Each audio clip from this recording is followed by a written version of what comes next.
الحمد لله رب العالمين. الحمد لله الذي أنزل على عبده الكتاب ولم يجعل له عوجا قيما لينظر بأسا شديدا من لدنه ويبشر المؤمنين الذين يعملون الصالحات أن لهم أجرا حسنا ماكثين فيه أبدا. أشهد أن لا إله إلا الله وحده لا شريك له وأشهد أن سيدنا ونبينا محمدا عبده ورسوله الذي لا نبي بعده. اللهم صل وسلم وبارك وكرم على هذا النبي الكريم سيدنا وحبيبنا ومولانا محمد وعلى آله وصحبه أجمعين. وقال تعالى في كتابه الكريم وهو أصدق القائلين: أعوذ بالله من الشيطان الرجيم. بسم الله الرحمن الرحيم. قالوا سبحانك لا علم لنا إلا ما علمتنا إنك أنت العليم الحكيم. اللهم لا سهل إلا ما جعلته سهلا وأنت تجعل الحزن إذا شئت سهلا.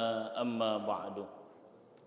Hadratil muhtaramin, para asatiz wal asatizah, para bapak haji dan ibu-ibu hajah, para qari dan qari'ah, bil khusus yang saya hormati dan sama-sama kita muliakan Ketua Takmir Masjid Jami' Al-Muhajirin Bapak Dr. Andes Haji Rohamsi MSI, yang saya hormati seluruh jajaran kepengurusan Masjid Jami' Al-Muhajirin, bil khusus Ustadz Ahmad Rifai SAG, bil khusus Bapak Haji Sarjono, dan juga bapak-bapak pengurus lainnya yang mungkin tidak bisa saya sebut satu persatu namanya maupun gelarnya, namun tentunya tidaklah mengurangi rasa hormat dan ta'zim saya.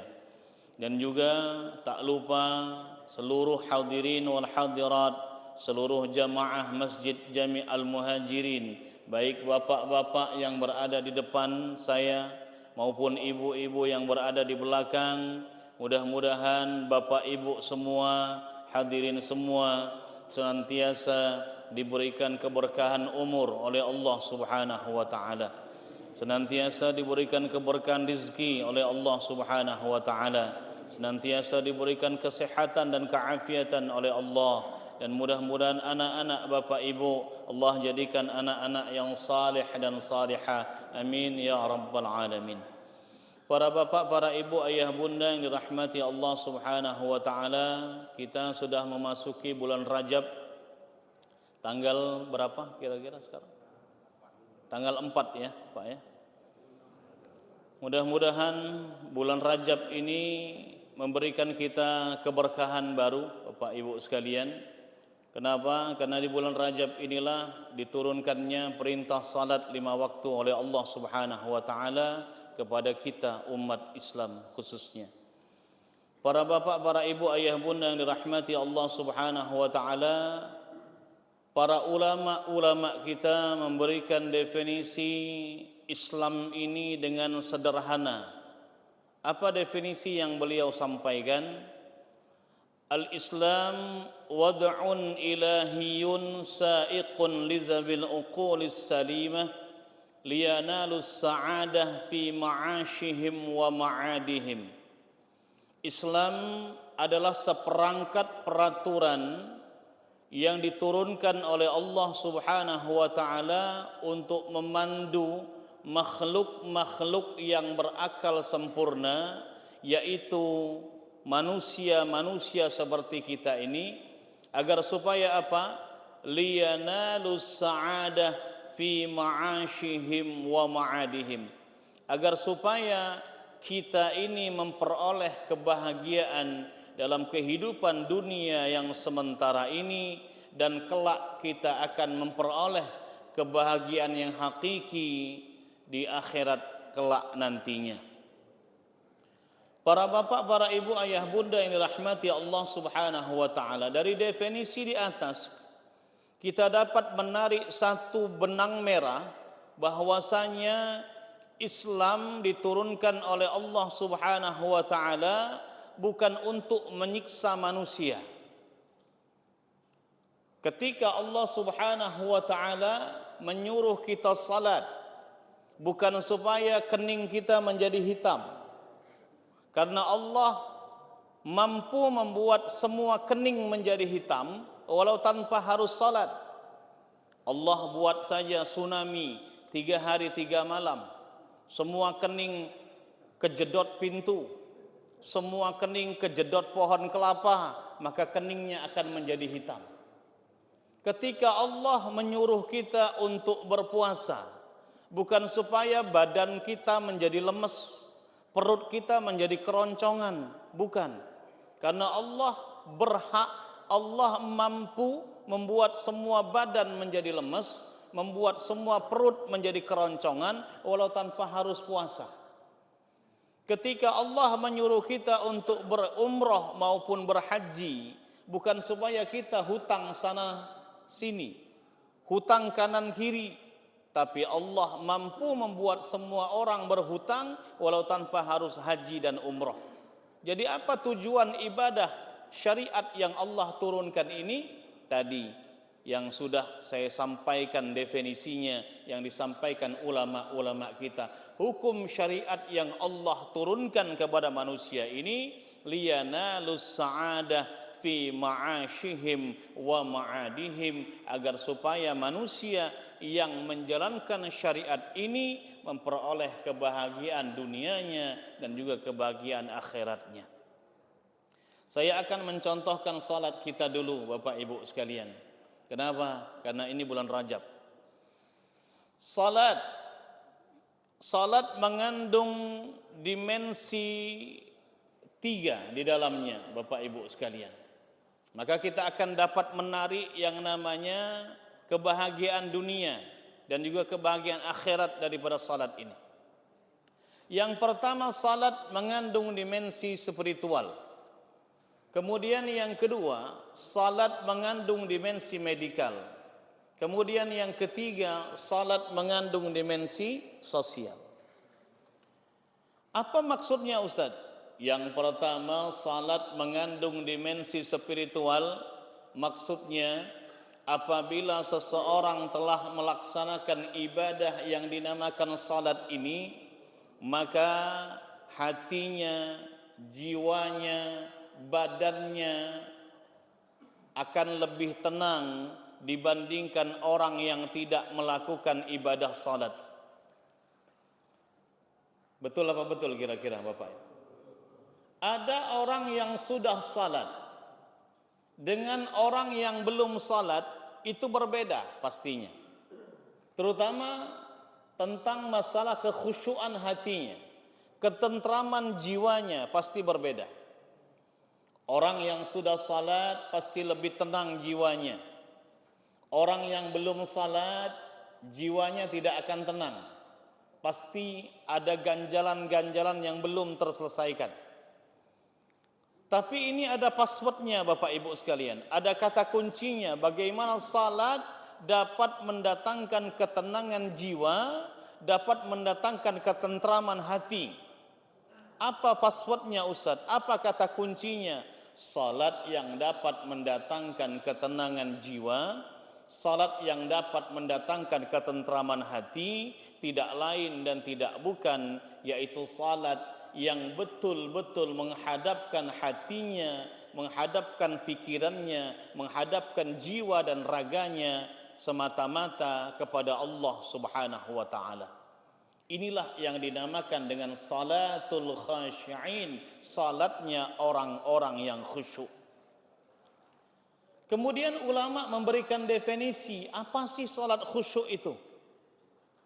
Ada ulama yang mengatakan yang dinamakan salat khusyuk itu ketika mulai takbiratul ihram, Allahu Akbar, terbayang di pelupuk matanya kenikmatan surgawi. Maka ketika mulai takbir sampai salam, senyum-senyum terus Bapak Ibu. Kenapa? Karena yang terbayang di pelupuk matanya kenikmatan-kenikmatan surgawi. Ada juga ulama yang memberikan definisi lain daripada itu. Definisi salat khusyuk itu begini, kata beliau. Ketika mulai takbiratul ihram Allahu Akbar, terbayang di pelupuk matanya siksaan-siksaan api neraka. Maka mulai takbiratul ihram, memulai salatnya dengan takbir sampai salam, nangis terus, mencucurkan air mata. Kenapa? Karena yang terbayang adalah siksaan-siksaan api neraka. Kemudian ulama yang lain mengatakan, oh tidak begitu salatul khasyi'in, salat khusyuk itu. Yang dinamakan salat khusyuk itu sesuai dengan firman Allah Subhanahu wa taala dalam surah Al-Baqarah. Apa firman Allah yang menyatakan salat khusyuk? A'udzubillahi minasyaitonir rajim. Bismillahirrahmanirrahim. Wasta'inu bis-sabri was-salah wa innaha lakabiratun illa 'alal khashi'in alladzina yadhunnuna annahum mulaqu rabbihim wa annahum ilaihi raji'un. Yang dinamakan salat khusyuk dalam firman Allah ini, alladzina yadhunnuna annahum mulaqu rabbihim, yaitu orang-orang yang ketika dia salat dia sedang bertemu dengan Tuhannya, dia sedang berhadapan dengan Tuhannya. Orang yang berkeyakinan bahwasanya ketika dia sedang salat, dia sedang diawasi oleh Allah Subhanahu wa taala. Maka orang yang semacam ini ketika salat tidak berani main-main. Ketika salat dia tidak berani untuk bersenda gurau dan lain sebagainya. Kenapa? Karena ketika salat dia merasa senantiasa diawasi oleh Allah Subhanahu wa taala, dia merasa sedang berhadap-hadapan dengan Allah Subhanahu wa taala. Begitu mulai takbiratul ihram, Allahu Akbar, khusyuk salatnya. Inilah salat yang kemudian dapat mengundang ketentraman hati, dapat mengundang ketentraman jiwa bagi pelakunya, Bapak Ibu sekalian. Maka inilah yang dinamakan salatul khasyi'in, salat orang-orang yang khusyuk. Maka ada orang yang ngomong, si A itu salatnya rajin ke masjid, si B itu salatnya rajin ke musalla, azan berkumandang segera datang ke masjid, azan berkumandang segera datang ke musalla, tapi salatnya tidak dapat kemudian merubah akhlaknya. Ada orang yang salat tetap mencuri jalan terus, ada orang yang salat berzina jalan terus, ada orang yang salat ngomongi tetangga jalan terus, ada orang yang salat kelakuannya buruk jalan terus. Apakah ini kemudian salah salatnya? Tidak. Yang salah adalah orang yang melakukan salat tersebut, pasti ada yang salah dengan salatnya. Para bapak, para ibu, ayah, bunda yang dirahmati Allah Subhanahu wa taala, salat mengandung dimensi spiritual yang pertama. Ada dua salat yang tidak akan diterima oleh Allah Subhanahu wa taala, Bapak Ibu sekalian. Apa dua salat itu? Kata Allah dalam surah Al-Ma'un, A'udzu billahi minasyaitonir rajim. Bismillahirrahmanirrahim. Fawailul lil musallin. Celakalah bagi orang-orang yang salat. Siapa orang yang salat yang celaka? Alladzina hum an salatihim sahun, yaitu orang-orang yang salat tapi hatinya lalai terhadap Allah Subhanahu wa taala. Salat tapi lalai mengingat Allah Subhanahu wa taala. Salat tapi pikirannya kemana-mana. Ibu-ibu misalnya musim hujan, habis nyuci baju dari pagi sampai siang, kemudian dijemur bajunya, begitu salat zuhur, salatnya tidak khusyuk. Rakaat pertama masih khusyuk, Rakaat kedua sudah mulai goyah kekhusyuannya. Kenapa? Ingat jemuran. Jangan-jangan kaget hujan. Siapa yang ngangkat jemuran ini? Anak-anak dak katik di rumah, laki juga sedang begawi. Goyah sudah mulai khusyuknya. Salat ingat jemuran. Ada juga yang salat ingat masakan, salat ingat ayam di dalam kulkas dan lain sebagainya. Bapak-bapak juga begitu. Ini salatul khasyi'in, salat orang-orang yang lalai dari mengingat Allah Subhanahu wa taala. Ada orang yang salatnya diundur-undur waktunya, ditunda-tunda waktunya. Ini termasuk salatul khasyi'in. Ini termasuk salat yang lalai. Mutahawin bis salat. Orang-orang yang lalai dalam melakukan salat, salatnya tidak tepat waktu. Salat zuhur menjelang asar, salat asar menjelang maghrib, salat maghrib menjelang isya, salat isyaknya menjelang subuh. Kadang subuhnya kesiangan, isyaknya ketiduran. Ini termasuk lalai dari mengingat Allah Subhanahu wa taala. Para bapak, para ibu, ayah, bunda yang dirahmati Allah Subhanahu wa taala. Kemudian yang kedua, salat yang tidak akan diterima oleh Allah Subhanahu wa taala, salat yang tidak akan sempurna pahalanya di sisi Allah Subhanahu wa taala, yaitu yang kedua kata Allah Subhanahu wa taala dalam surah Al-Maun ini, alladzina hum yura'un, yaitu orang-orang yang yura'un dalam salatnya. Apa yura'un ini? Orang-orang yang riya dalam salatnya. Salat digunakan untuk pamer, itu bisa Bapak Ibu sekalian. Kalau puasa tidak bisa digunakan untuk pamer. Kenapa? Puasa itu ibadah sir. Tapi salat ini ibadah yang dapat dilihat mata kepala kita. Salat ini berpotensi pamer kepada orang lain. Contohnya saja, imam kalau dia salat di rumah mungkin saja salatnya cepat. Yang dibaca cuman kulhu, al-falaq, an-nas atau kul ya ayyuhal kafirun. Salatnya pun cepat. Tapi kalau salat di masjid ngimamin jamaah, kadangkala panjang-panjang surat yang dibaca. Apalagi kalau ada bapak gubernur, bapak wali kota misalnya salat juga di masjid, lebih panjang-panjang lagi salat surah yang dibaca kadangkala. Lebih diperbagus lagi bacaan yang dibaca kadangkala. Kenapa? Itu tujuannya untuk riya kadangkala. Ada sebagian yang model macam itu. Tapi ada juga memang imam kita yang ikhlas semata-mata karena Allah Subhanahu wa taala. Nah, ada gubernur atau tidak, tetap macam itu. Nah, ada wali kota atau tidak, tetap macam itu salatnya. Ada orang yang salat itu memang bisa digunakan untuk riya, untuk pamer.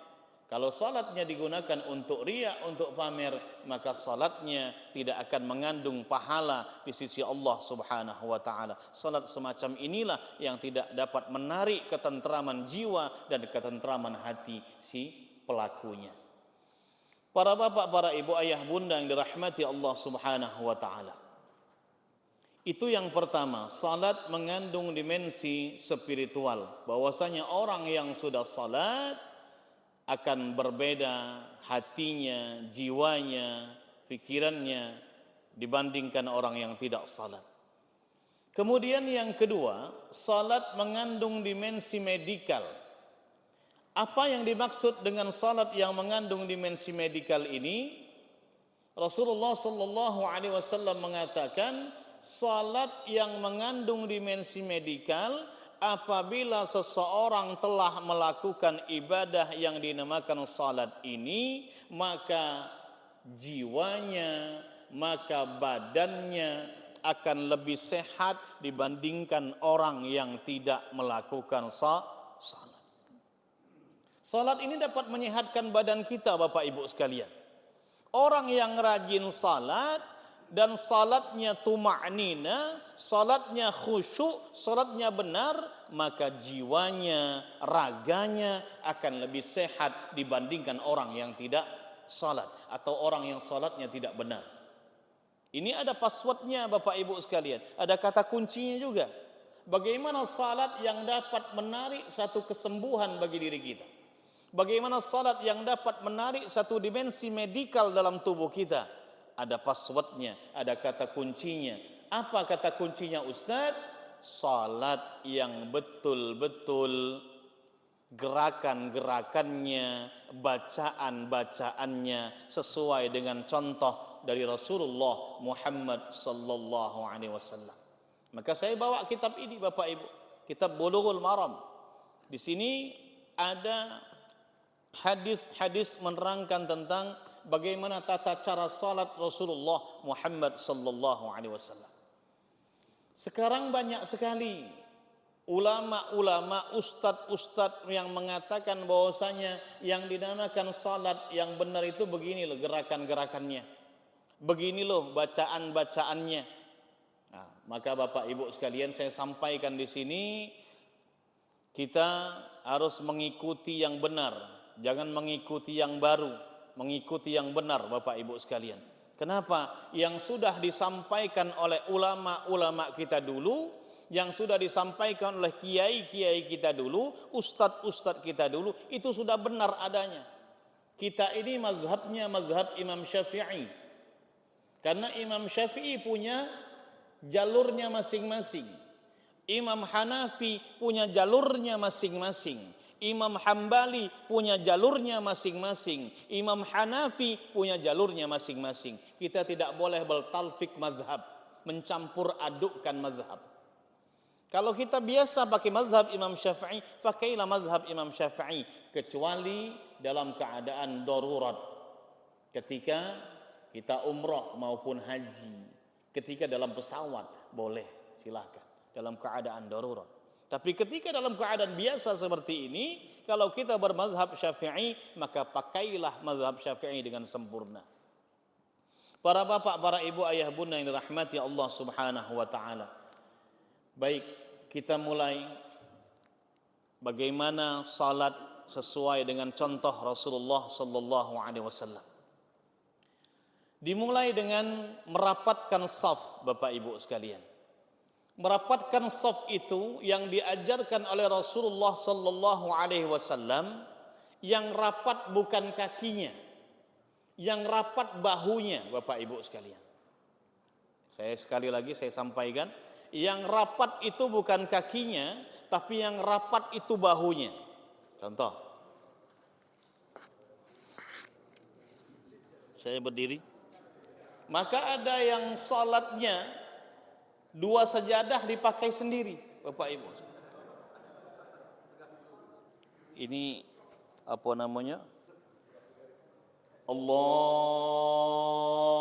Akbar.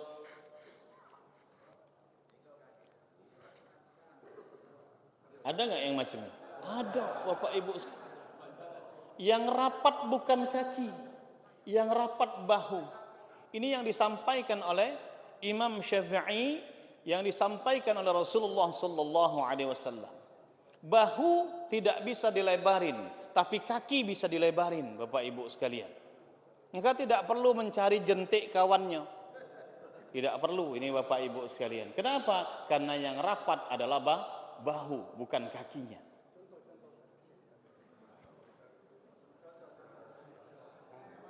Nah, yang rapat bahunya, Bapak, bukan kakinya yang rapat.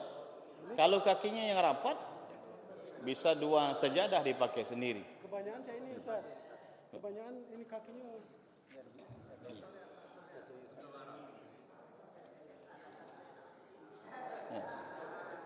Nah, begini Bapak Ibu sekalian.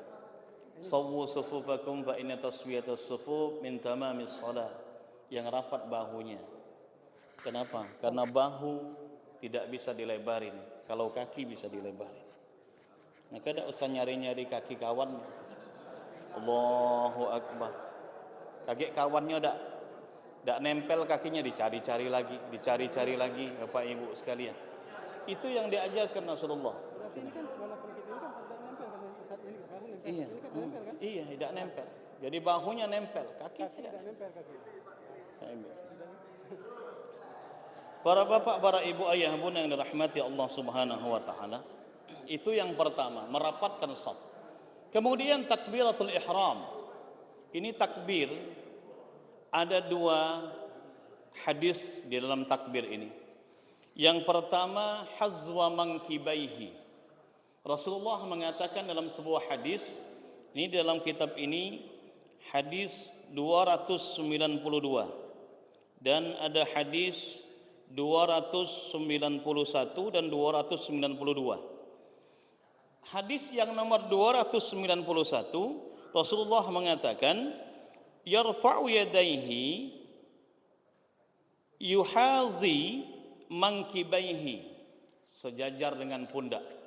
Allahu Akbar.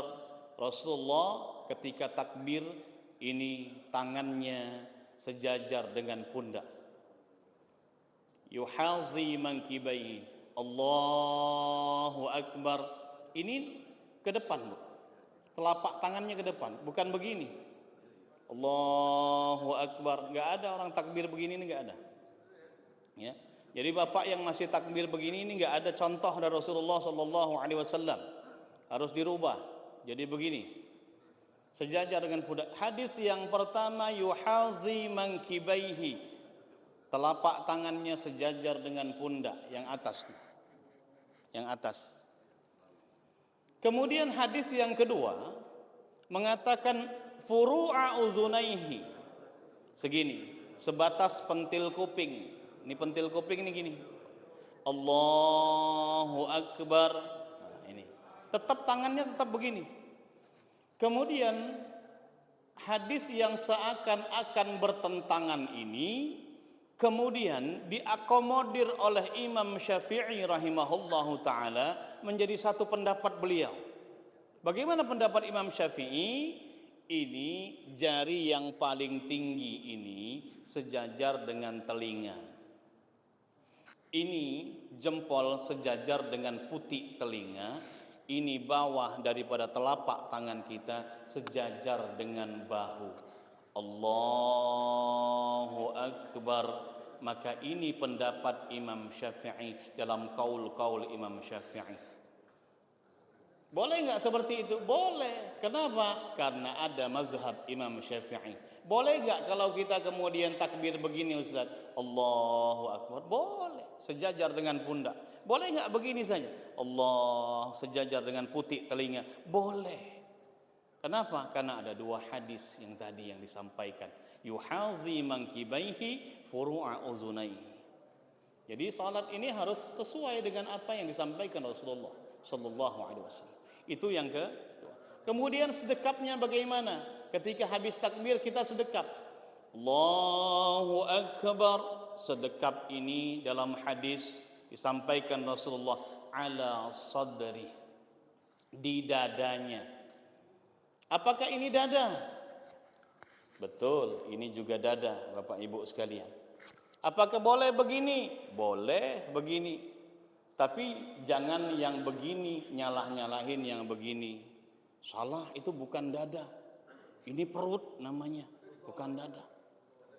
Ada yang begini boleh? Boleh. Ada yang begini boleh. Imam Syafi'i mazhabnya mengatakan yang bersedekap yang betul begini. Allahu Akbar. Sebelah kiri, Bapak Ibu sekalian. Kenapa sebelah kiri? Dua jari di bawah susu. Ini mazhabnya Imam Syafi'i. Kenapa dua jari di bawah susu? Imam Syafi'i mengatakan fa innaha la ta'mal absar walakin ta'mal qulubul lati fis sudur. Bukan matanya yang buta tapi hatinya yang ada di rongga dada. Maka ketika orang sedekapnya begini, Allahu Akbar, miring ke kiri seperti ini pada hakikatnya sedang menjaga rongga hati. Rongga hati adanya di sebelah kiri, susu dua jari di bawah susu, dua jari di bawah susu. Maka ini sehat Bapak Ibu sekalian.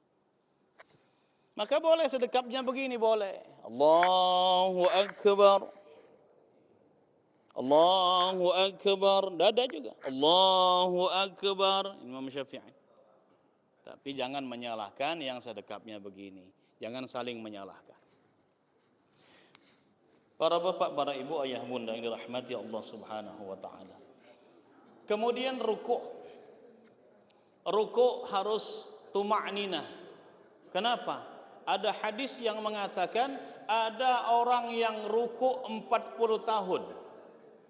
Ada orang yang sujud 40 tahun, tapi rukuknya, sujudnya tidak satu pun diterima oleh Allah Subhanahu wa taala. Kenapa? Karena rukuknya tidak tumaknina, sujudnya tidak tumaknina. Allahu akbar, sami Allahu liman hamidah, Allahu akbar, Allahu akbar, Allahu akbar.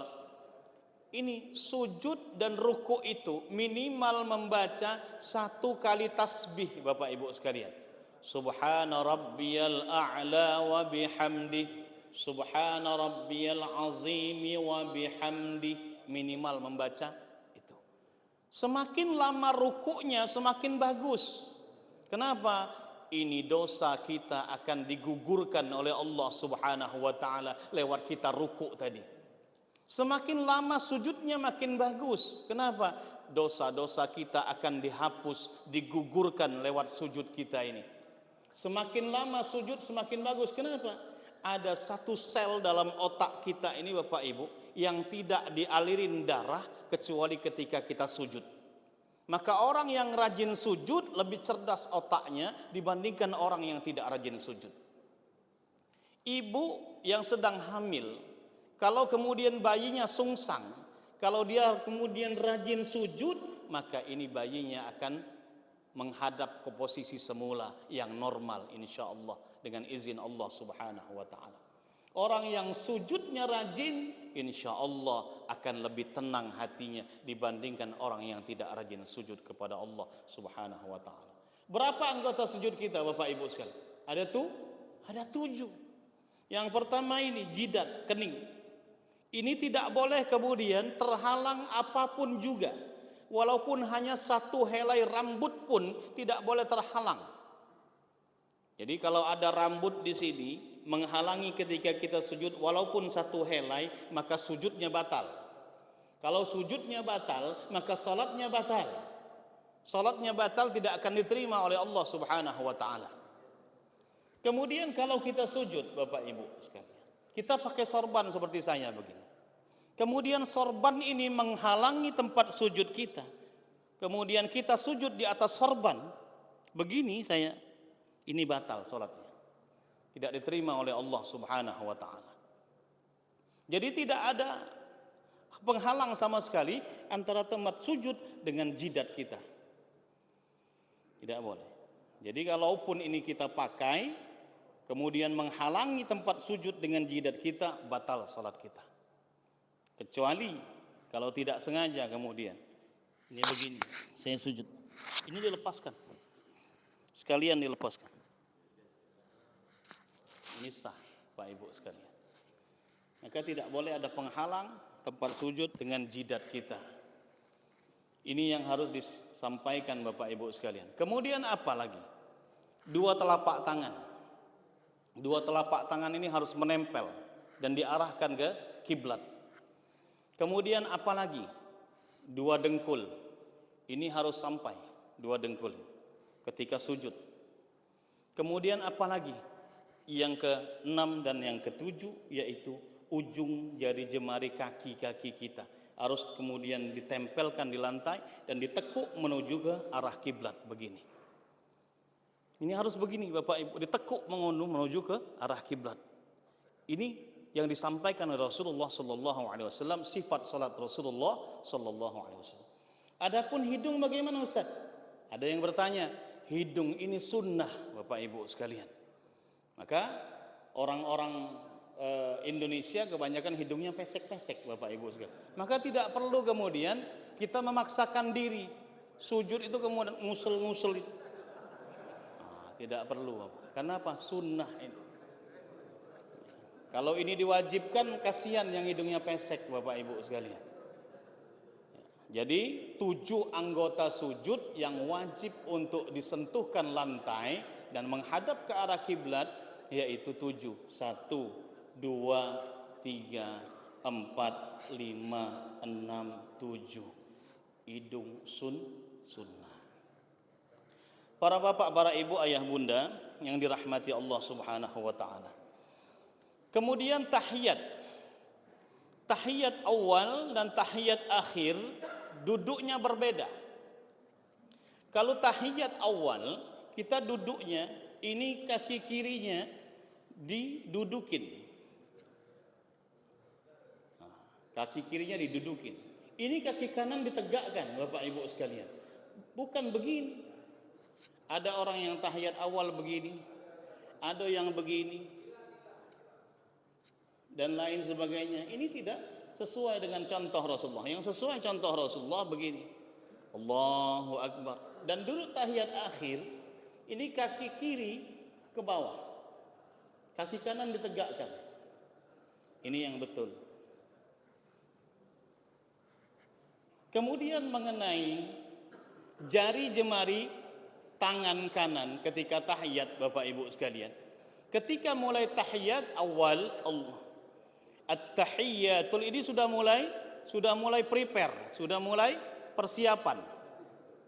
Maka ketika mulai la ilaha asyhadu an la ilaha illallah, dia menunjuk. Maka hadisnya fa innahu yuharrikuha. Saya melihat faraaituhu yuharrikuha, saya melihat Rasulullah menggerakkan jarinya. Ini menggerakkan namanya illallah. Ini gerak, Bapak Ibu. Gerak dari mana? Dari bawah ke atas. Bukan gerak-gerak begini maksudnya. Bukan gerak-gerak begini. Bapak Ibu sekalian, ini salah kaprah, Bapak Ibu sekalian. Fa innahu yuharrikuha, saya melihat Rasulullah menggerakkan jarinya dari bawah ke atas. Asyhadu an la ilaha illallah. Faraaituhu la yuharrikuha. Ada hadis yang kedua, saya melihat Rasulullah tidak menggerak-gerakkan jari jemarinya, bukan begini-begini, ya. Ini Bapak Ibu. Jadi kita harus benar untuk menafsirkan sebuah hadis, memaknai sebuah hadis. Maka perlunya belajar. Tidak boleh kemudian kita beli buku di pinggir jalan, dimaknai sendiri, kemudian ditafsiri sendiri, Bapak Ibu. Rusak salat kita. Maka perlunya kita belajar dengan orang yang ilmunya mutasalsal, bersambung sampai ke guru-gurunya, sampai kepada Rasulullah sallallahu alaihi wasallam. Maka salat kita harus benar, gerakan-gerakannya, bacaan-bacaannya, supaya salat ini kemudian dapat menarik yang namanya salat dengan dimensi medikal. Orang yang salatnya benar, insya Allah dia akan disehatkan jiwanya, raganya oleh Allah subhanahu wa ta'ala. Para bapak, para ibu, ayah, bunda yang dirahmati Allah subhanahu wa ta'ala. Kemudian yang selanjutnya, salat mengandung dimensi sosial. Apa yang dimaksud dengan salat mengandung dimensi sosial ini? Rasulullah mengatakan orang yang salat akan lebih mampu untuk menjadi manusia-manusia yang cinta damai dibandingkan orang yang tidak salat. Orang yang salatnya betul, orang yang salatnya khusyuk, orang yang salatnya betul-betul diterima oleh Allah subhanahu wa ta'ala, maka dia akan menjadi manusia-manusia yang cinta damai dibandingkan orang yang tidak salat. Tes.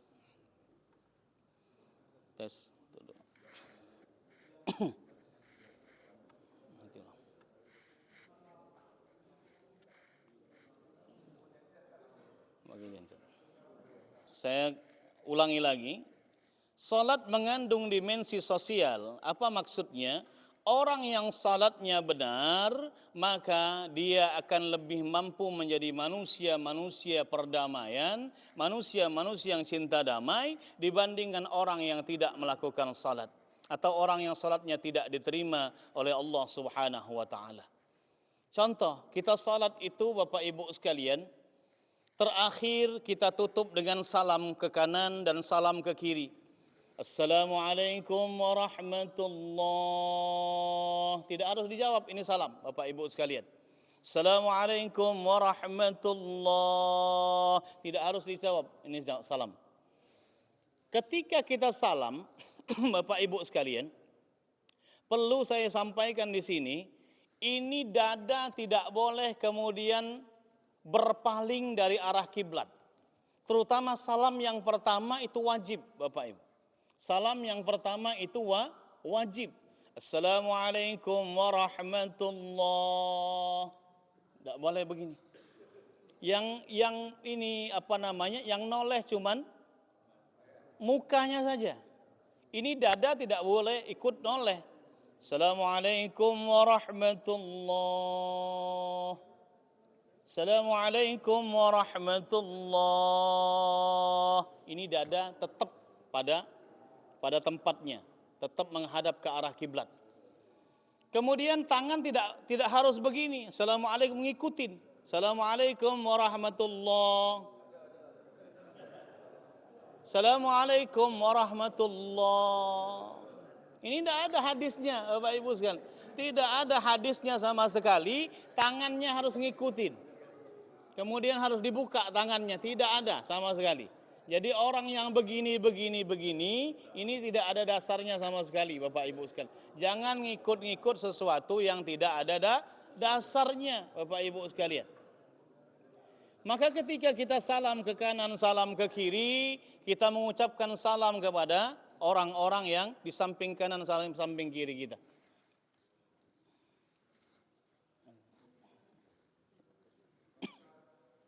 Jadi intinya orang yang salatnya benar, dia akan tidak mudah menyalah-nyalahkan sahabat-sahabat yang lainnya. Tidak mudah untuk menyalah-nyalahkan saudara-saudara Islam yang lainnya. Orang yang salat tarawihnya 8 dulur kita. Wong yang salat tarawihnya 20 dulur kita. Wong yang Fatihahnya pakai bismillah itu dulur kita. Yang Fatihahnya tidak pakai bismillah itu dulur kita juga. Orang yang salawatnya pakai sayyidina dulur kita juga. Orang yang salawatnya tidak pakai sayyidina dulur kita galau. Wong yang salat subuhnya pakai kunut dulur kita. Yang tidak pakai kunut dulur kita. Yang tidak salat subuh tidak tahu dulurnya siapa. Pak Imam. Para bapak, para ibu, ayah bunda yang dirahmati Allah Subhanahu wa taala. Ini orang yang salatnya benar. Orang yang salatnya benar, orang yang salatnya betul-betul khusyuk menghadap kepada Allah Subhanahu wa taala, maka dia akan mengandung dimensi sosial.